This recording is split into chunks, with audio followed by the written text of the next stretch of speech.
is a tea that saved the famous explorer and gives people erections.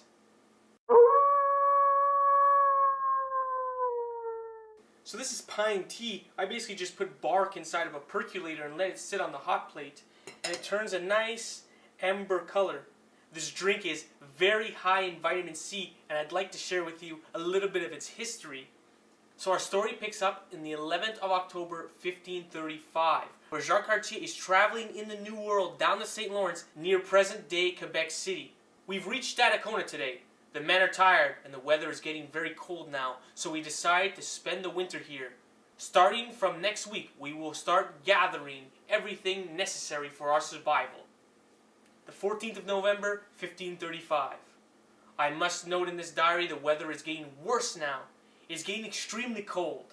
I found the locals intriguing from the first day I met them, but now they appear even stronger to me, as I cannot understand how they can bear this frost only with the few clothes covering their bodies.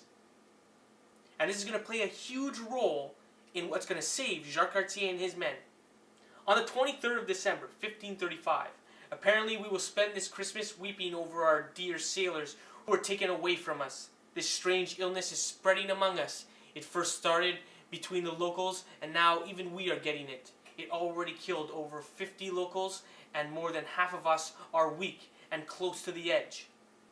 The 1st of January, 1536. Today we had a visit from one of the chief Donnacona's sons. His name is Domagaya.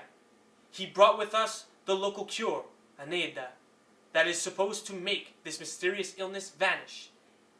In these times, I am happy to receive any gift of help. Anything that will improve my men's situation will work. The 15th of January, 1535. The situation has improved. It is a true godsend. The local cure seemed to have worked. Out of 110 men that were, not 10 of them were well enough to help the others. A pitiful sight to see. The evergreen Adena is a true miracle. In 1951, Dr. Jacques Masquet had heard these accounts of Jacques Cartier and went on a feverish search to find out what ingredients were in this tea.